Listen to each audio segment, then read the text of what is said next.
please subscribe and don't forget to press the bell icon to get notified whenever we upload a new video.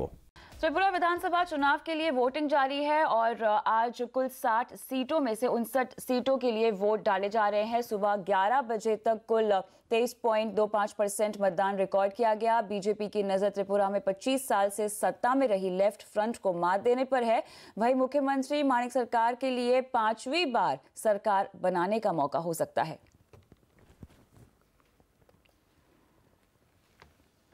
Bharatiya Janata party को आज उसका नया party मुख्यालय मिला। प्रधानमंत्री मोदी ने बीजेपी के नए मुख्यालय का उद्घाटन किया। करीब 34 साल बाद भारतीय जनता पार्टी का पता बदला है और बीजेपी के पुराने दफ्तर 11 अशोक रोड को खाली कर दिया जाएगा और अब नए पते 6 दीनदयाल उपाध्याय मार्ग पर नया पार्टी दफ्तर होगा।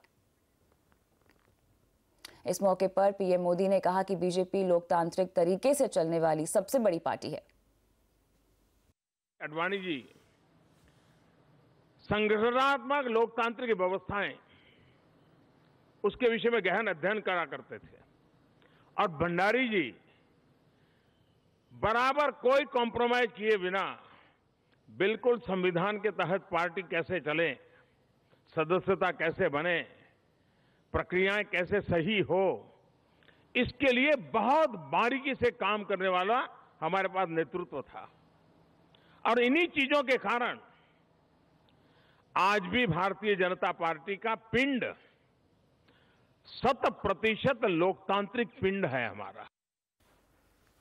आगे बढ़ते हैं। सीएनबीसी आवाज ने कोलकाता में ईस्ट जोन के रियल एस्टेट अवार्ड्स का आयोजन किया और इसमें ईस्ट जोन के बिल्डर्स के बीच खिताब के लिए कड़ा मुकाबला हुआ। बेस्ट रेजिडेंशियल प्रोजेक्ट में अफोर्डेबल सेगमेंट के लिए भुवनेश्वर के मणि तिरुमाला और कोलकाता के सिद्धा गैलेक्सिया ने खिताब जीता। वहीं मिड सेगमेंट में भुवनेश्वर के विपुल ग्रीन्स और गुवाहाटी के यूनिक टावर्स ने बाजी मारी। लग्जरी सेगमेंट में कोलकाता के रेन ट्री प्रोजेक्ट और सनराइज हाइट्स ने खिताब जीता, जबकि अल्ट्रा लग्जरी प्रोजेक्ट में कोलकाता के गोदरेज प्लैटिनम आइडियल एक्सोटिका ने बाजी मारी है। और इस आयोजन में केंद्रीय मंत्री बाबुल सुप्रियो ने भी शिरकत की। आइए आपको सुनाते हैं जिनको अवार्ड मिला, उन्होंने इस पर क्या कहा। हम अपना काम कर रहे हैं, 38 बरस हो गए। हमारे पोर्टफोलियो में लग्जरी है, starting from JW Marriott, the 42 Swarnmani, many of them. Feels really good that we have received accolades for affordable also. Affordable segment is something that cannot go wrong, I think. So we've got all our focus on affordable segment. We're trying to specialize in this segment. We're away from the ultra luxury. आगे बढ़ते हैं। Canada के प्रधानमंत्री Justin Trudeau 7 दिन की भारत यात्रा पर है और आज वो अपनी पत्नी और 3 बच्चों के साथ आगरा पहुंचे और ताजमहल के दीदार किए। यहां उन्होंने अपने परिवार के साथ फोटो भी खिंचवाई और ट्रूडो कल दिल्ली में प्रधानमंत्री मोदी से मुलाकात करेंगे। पंजाब नेशनल बैंक घोटाले में बैंकों को 20,000 करोड़ रुपए से ज्यादा की चपत लग सकती है। इनकम टैक्स विभाग के अनुमान के मुताबिक बैंकों ने नीरव मोदी और मेहुल चोकसी को 17,600 करोड़ रुपए की बैंक गारंटी दी थी। हालांकि सूत्रों के मुताबिक बैंकों का एक्सपोजर बढ़ सकता है। आइए इस पर विस्तार से बात करते हैं। संवाददाता असीम मनचंदा हमारे साथ जुड़ गए हैं। असीम, ये समझाएं कि आखिर पीएनबी घोटाला कितना बड़ा हो सकता है।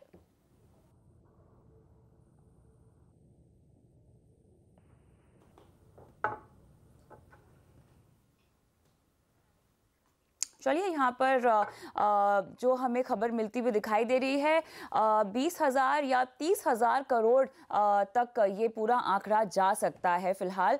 तो जितना ये घोटाला फिलहाल दिख रहा है उससे कई गुना बड़ा हो सकता है। आईटी विभाग के अनुमान के मुताबिक यहाँ पे 17,600 करोड़ रुपए की बैंक गारंटी नीरव मोदी और मेहुल चोकसी को दी गई थी और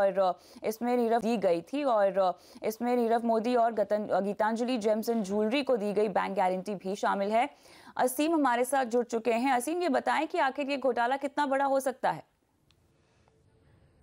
तो देखिए अभी तक ये कहा जा रहा था कि ये घोटाला जो है 11,600 करोड़ का है, लेकिन इस ये अमाउंट जो है बढ़ती हुई दिखाई पड़ रही है।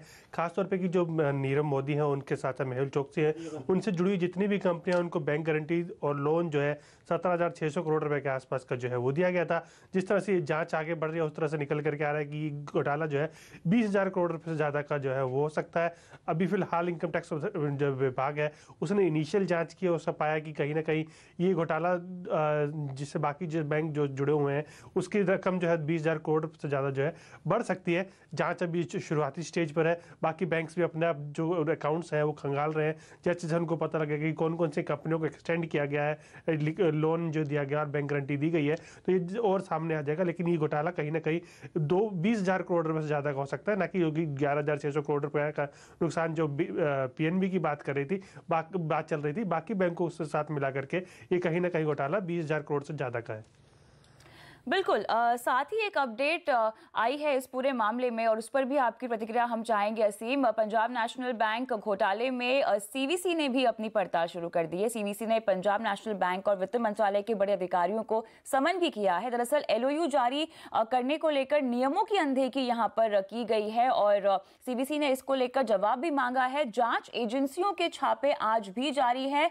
47 स्टोर पर ED छापे मार चुका है। छत्तीसगढ़ के रायपुर में गीतांजलि जेम्स के स्टोर पर छापेमारी हुई है और शनिवार को इनकम टैक्स विभाग ने मेहुल चोकसी के 9 खाते यहां पर जब्त किए हैं।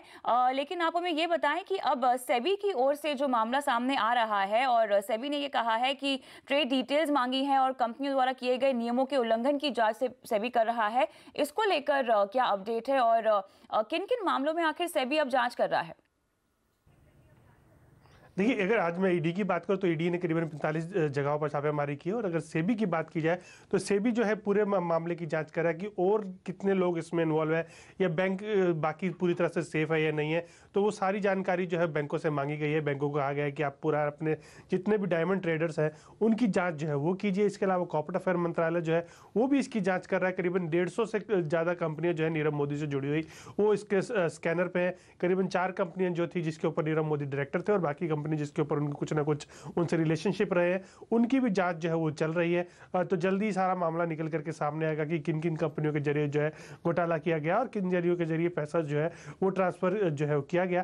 तो खासतौर पे ये कहना कि ये जो बाकी जितने भी हीरा व्यापारी हैं उनकी भी जाँच चल रही है। बैंकों को अपना निर्देश जो है उनकी तरफ से गया है कि आप अपने सारे हीरा व्यापारी जो है उनके अकाउंट्स को खंगालिए और उनके अकाउंट्स को दोबारा से रीचेक कीजिए, वेरीफाई कीजिए कि कहीं ना कहीं कोई गड़बड़ तो नहीं है।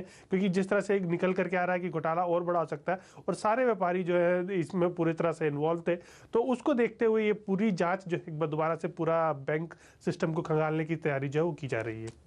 यहाँ पे शिकंजा गहराता जा रहा है। शुक्रिया तमाम डिटेल्स के लिए असीम। और PNB घोटाले के बाद मुख्य आर्थिक सलाहकार अरविंद सुब्रमण्यन ने कहा है कि पब्लिक सेक्टर बैंकों में निजीकरण पर विचार करना चाहिए। सुब्रमण्यन ने कहा है कि बैंकों में कितना स्ट्रेस है इसको देखना होगा और बैंक ऑफ बड़ौदा ने दक्षिण अफ्रीका में अपने ऑपरेशंस बंद कर दिए और अब PNB में घोटाला सामने आया है।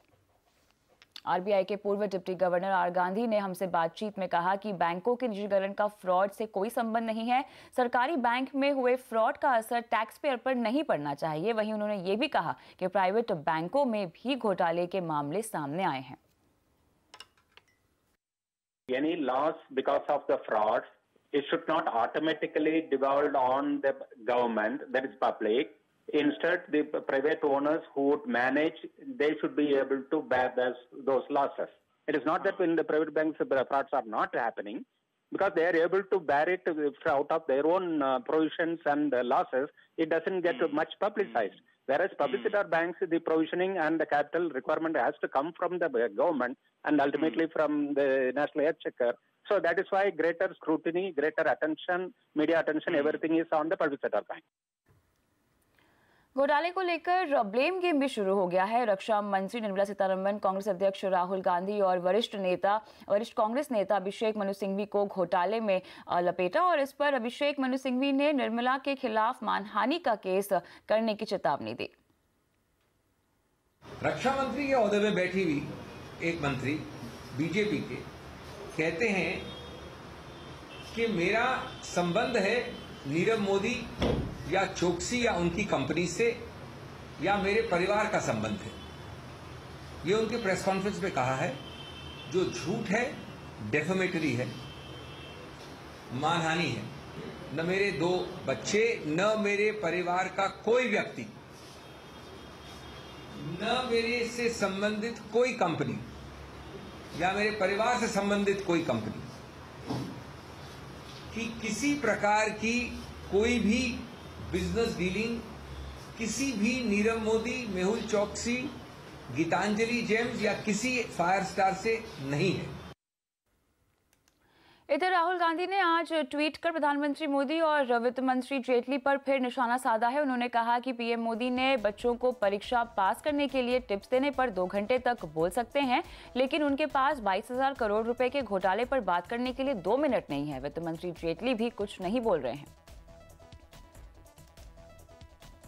एसोचैम बैंकिंग समिट में हिस्सा लेने पहुंचे आरबीआई के डिप्टी गवर्नर एसएस मुंद्रा का कहना है कि पीएनबी घोटाला काफी गंभीर मामला है और उनका कहना है कि बैंक में रिस्क मैनेजमेंट, बैंकिंग ऑडिट में खामियां हुई हैं, लेकिन इसका असर दूसरे बैंकों पर नहीं होगा।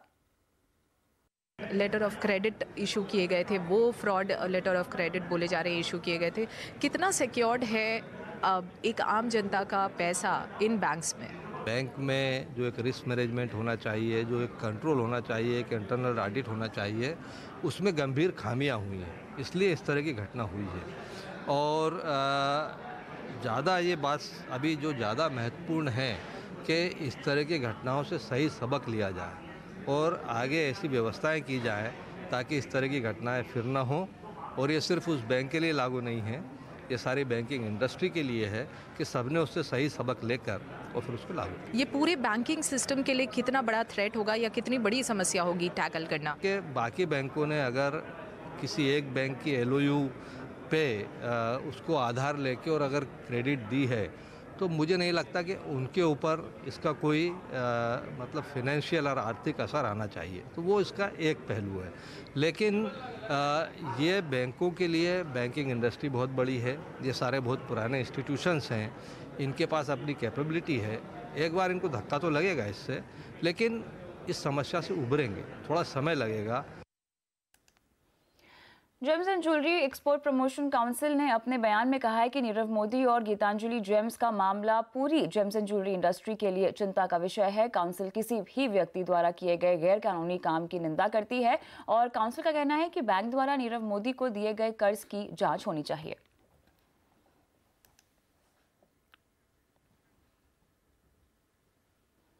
मुंबई वालों को दूसरे एयरपोर्ट की सौगात मिलने वाली है। 21 साल बाद अब नवी मुंबई एयरपोर्ट हकीकत बनने वाला है। प्रधानमंत्री मोदी आज नवी मुंबई अंतर्राष्ट्रीय हवाई अड्डे का शिलान्यास करेंगे और मुंबई हवाई अड्डे पर बोझ कम करने के लिए लंबे समय से एक और एयरपोर्ट की मांग हो रही थी और सिडको और जीवीके इसे पब्लिक प्राइवेट पार्टनरशिप के तहत बनाएंगे और जिसमें 74% हिस्सा जीवीके का होगा और 2268 हेक्टेयर में फैले इस एयरपोर्ट में कार्गो टर्मिनल, कार्गो कॉम्प्लेक्स, विमान की मरम्मत के लिए zone, parking, water purifying centre जैसी कई सुविधाएं होंगी और इस पूरे प्रोजेक्ट पर 16,704 करोड़ रुपए का खर्च आएगा। नवी मुंबई एयरपोर्ट पर 4 चरणों में काम पूरा होगा, यानी 2031 तक 60 लाख यात्रियों के लिए एयरपोर्ट सुविधा उपलब्ध कराने का प्लान है। मुंबई महानगर को नवी मुंबई एयरपोर्ट से जोड़ने वाली trans harbour link corridor, Navi Mumbai metro, national highway के विस्तार और कलबोली में इंटरचेंज पॉइंट पर काम किया जा रहा है।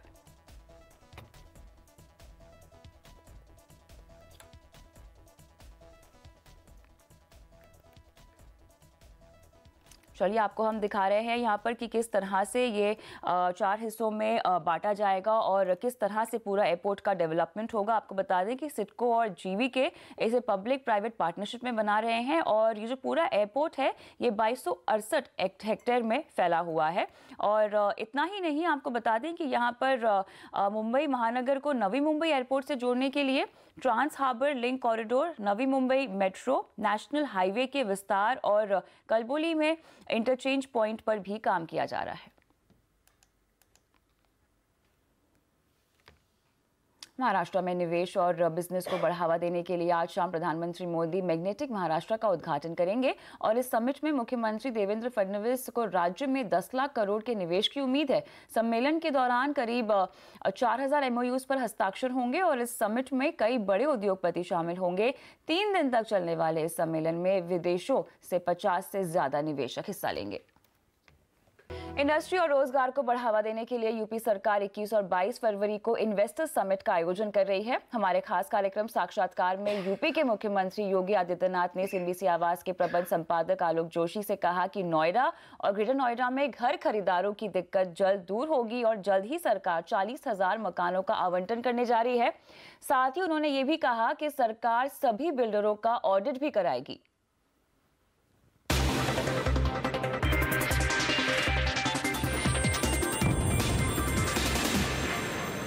रियल एस्टेट में पिछले दिनों बहुत समस्याएं पूरे देश में थी, ऐसा नहीं कि उत्तर प्रदेश में थी, लेकिन आपने उस पर काफ़ी काम किया है और ख़ास तौर पे जो NCR रीजन है, नोएडा के आसपास का इलाका, वहाँ बहुत सारे लोग जो फंसे हुए हैं वो हर रोज़ आपकी तरफ देखते हैं। हाँ। कि क्या कब तक हमारा घर हमारे हाथ में आ जाएगा। हाँ। देखिए, उत्तर प्रदेश में अगर रोजगार की बात करूँ मैं, तो एग्रीकल्चर और टेक्सटाइल के बाद हमारे पास यहाँ पर टूरिज्म एक बहुत बड़ा सेक्टर है और रियल एस्टेट का हम लोग रेरा लागू कर चुके हैं यूपी में।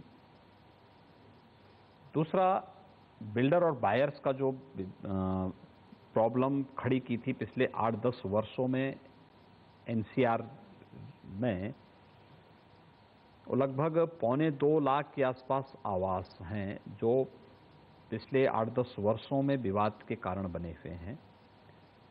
और मुझे बताते हुए प्रसन्नता है कि हमने, मेरे संज्ञान में जैसी बात आई थी तो मैंने एक अपने मंत्री समूह वहाँ के लिए गठित किया। मंत्री समूह ने वहाँ जाके काम भी किया। उसके बाद बिल्डर और बायर्स के साथ मैं अलग अलग बैठक भी किया और मुझे बताते हुए प्रसन्नता है, मैंने ग्रेटर नोएडा अथॉरिटी को, यमुना एक्सप्रेस वे अथॉरिटी को भी इस बात को कहा कि भाई आप बैठिए इन सब के साथ में और हमें समाधान निकालना है। सरकार समस्या नहीं, सरकार समाधान होना चाहिए और समाधान की दिशा में बढ़े हैं। पहले चरण के 40,000 आवास एकदम तैयार हैं, किसी भी दिन उनको आवंटित किया जा सकता है।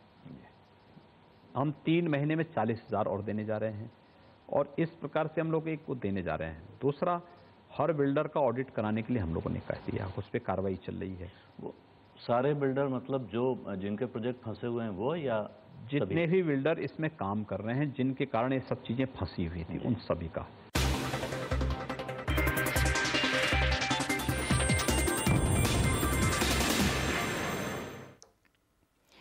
घर खरीदारों से धोखाधड़ी के आरोप में पुणे के बिल्डर DS कुलकर्णी को मुंबई क्राइम ब्रांच ने गिरफ्तार कर लिया है। इससे पहले मुंबई हाईकोर्ट ने DS कुलकर्णी को फटकार लगाई थी और राज्य और केंद्र सरकार को कुलकर्णी का पासपोर्ट जब्त करने के आदेश दिए थे और कोर्ट ने इस संबंध में दिल्ली और मुंबई एयरपोर्ट को इसकी जानकारी तुरंत देने के लिए कहा था। शुक्रवार को मुंबई हाईकोर्ट ने कुलकर्णी को दी गई सभी राहत रद्द करते हुए उसकी गिरफ्तारी का रास्ता साफ किया था। कुलकर्णी पर लोगों को मकान नहीं देने और बैंक का पैसा नहीं चुकाने के आरोप में कोर्ट को गुमराह करने का मामला दर्ज है। इसी के साथ आवाज समाचार में फिलहाल इतना ही। दीजिए इजाजत। नमस्कार।